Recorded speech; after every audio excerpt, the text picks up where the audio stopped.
الاتحاد الدولي لكرة القدم قرر معاقبة يوسف البليلي بإيقافه على النشاط لمدة عام ومعه تسليط اخطية مالية قيمتها 5000 فرنك سويسري تقريبا 18 مليون بنسة بسبب قضية رفعته نادي أجاكسيو الفرنسي بتهمة تزوير وثائق للاستفادة مبلغ 380 ألف يورو.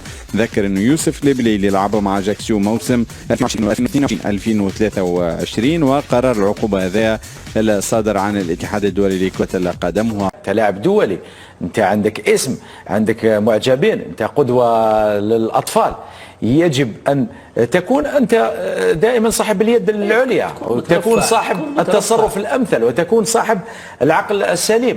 لما تدخل الآن في مشاجرة وفي جدال، لاعب دولي سابق والناس تعرفك، لما تدخل في مشادة في الشارع مثلا تدخل في مشادة مع شخص آخر، الشخص الآخر لا يخسر شيئا لأنه لا أحد يعرفه، بينما أنت تخسر الكثير لأنه اللي يمر يقول هذا حسين مترف ويتشاجر مع شخص لا يعرفه أحد. حسين، يجب عليك أن تأخذ هذه الجزئية بعين الاعتبار. اليوم دارت قضية يوسف البليلي اللي اليوم دارت حالة.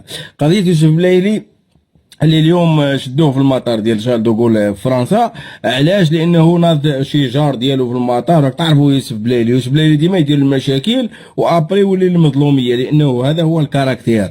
يوسف بلايلي اليوم شدوه في المطار، ولكن شوها يعني باش هودوه. راك شفتوا كاع الفيديو مخيره شافوا بالعفاه ومنا والمينوط والروينه يعني.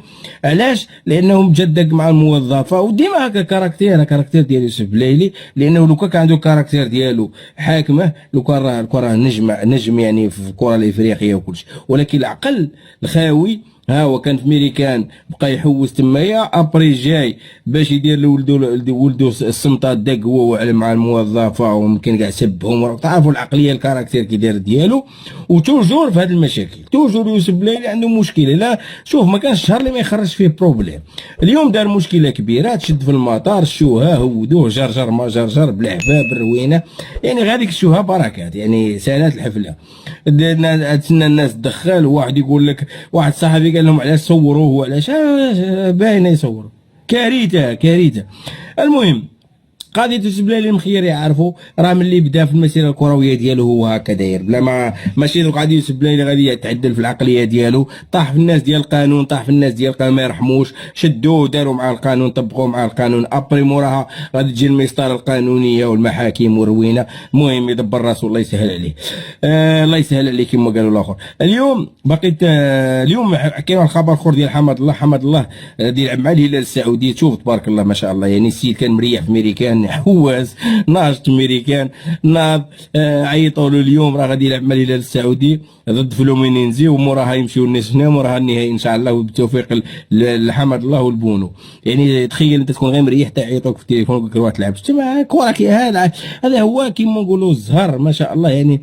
خاصك ما تيأش. السيد كان حواس ميريكان، عيطوا له اليوم مشى اعاره 6 شهور للهلال السعودي لانه عندهم مونك ديال المهاجمين، ما عندوش المهاجمين وراهم يدبروا يجيبوا مهاجم. داروا مع حتى النصيري داخل في الهجوم باش يجيبوه. من نتمنوا له التوفيق الحمد لله. تفرجوا لهذا الفيديو ديال دروك غادي ندخلوا للمقطع، غادي نهضروا على البرو كاس افريقيا ديال السيدات اللي الشكل ديالو الجديد اللي خرجوه اليوم في مدينه الرباط في العاصمه الرباط.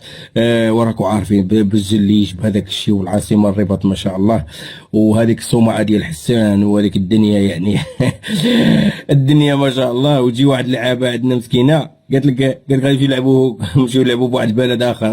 ودي البلد الاخر يا ودي.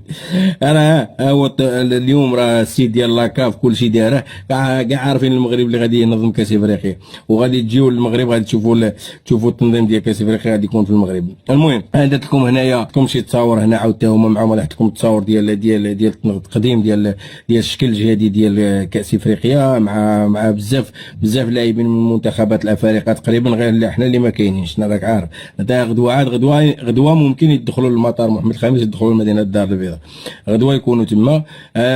راك عارف غادي يبلعوا عليهم بحال الاخر، ما يصوروا لوطيلات، ما يخليهم يصوروا الفنادق. عاود انا بغيتهم يصوروا الفنادق يشوفوا الدنيا راه عايشين في الدار البيضاء، لانه لاكاف غادي تكون المقابله الاولى يمكن غادي تجريها في الملعب العربي الزاولي بالدار البيضاء انا غادي نحط لكم هنا فين غادي يلعبوا. المنتخب المغربي غادي يلعب كاع لي ماتش ديالو في الملعب الاولمبي. الملعب الاولمبي حطيت لكم التصاور ديالو هنا، والانطلاقه غتكون السيمانه ان شاء الله يوم السبت. الافتتاح غادي يكون في الملعب الاولمبي بمقابله المغرب زامبيا. المقابلات الاخرين اللي في الملعب العربي الزاولي عندها تكون فيها مقابله ديال الجزائر ونيجيريا. مقابلات في الابجيكو مقابله الجزائر مع بوتسوانا، انا حطيتها لكم هنا.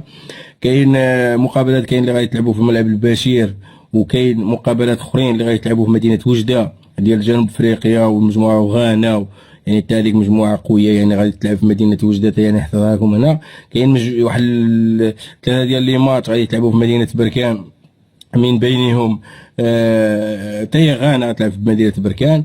يعني غادي تكون هذا الصيف هذا كاين 6 ديال الملاعب غتكون فيها لا كوب دافريك. انا حطيت لكم كاع فين غادي يلعبوا بالتواقيت ديالهم وكل شيء. تقريبا المقابلات ديال المغرب اللي ركزت عليهم، والمقابله ديال المنتخب الوطني الجزائري اللي غادي تكون مع بوتسوانا ومع نيجيريا ومع تونس، عندهم ديربي مع تونس اللي ما غاديش يكون ساهل، ومع نيجيريا وقادرين يخرجوا بكري لانه الفريق ضعيف. ونهزموا مع السينيغال ب 3-0 مقابله وديه. البارح نهزموا مع السينيغال ب 3-0. تخيل تنهزم مع السينيغال ب 3-0 وتحل فمك وباغي تجي تشارك. المهم غادي تشارك في المغرب في كاس افريقيا، وراه المغرب راه محضر لك 6 ديال الملاعب. المنتخب المغربي هو اللي غادي يكون في العاصمه الرباط، وملعب ديال الدار البيضاء الابجيكو غادي يحتضن المقابلات. ملعب بشير، ملعب ديال العربي الزاولي، وكاين وجده وبركان. يعني 6 ديال الملاعب اللي غتكون فيهم لا كوب دافريك. شفتوا التروفي، شفتوا الكاس، يعني حاجه مفخره، حاجه كبيره.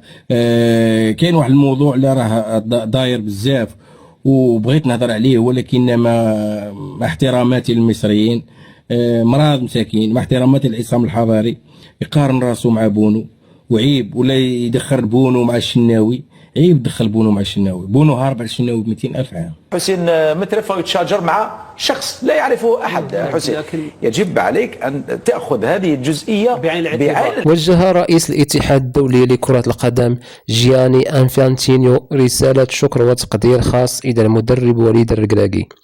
خص رئيس الاتحاد الدولي لكرة القدم الفيفا المدرب وليد الركراكي برسالة تهنئة خاصة، وتأتي هذه الالتفاتة عقب انتهاء رحلة الركراكي كمدرب للمنتخب الوطني المغربي.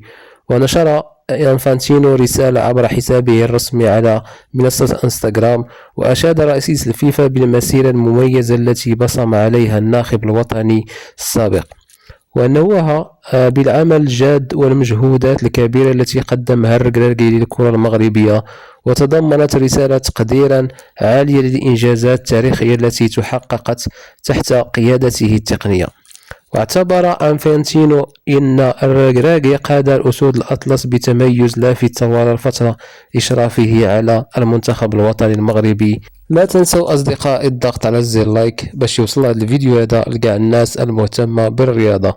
وإلا كنتي أول مرة كتشاهد القناة ما تبخلش علينا بالاشتراك ديالك. نشوفوا الفيديو ونعاود نرجع عندكم مرة.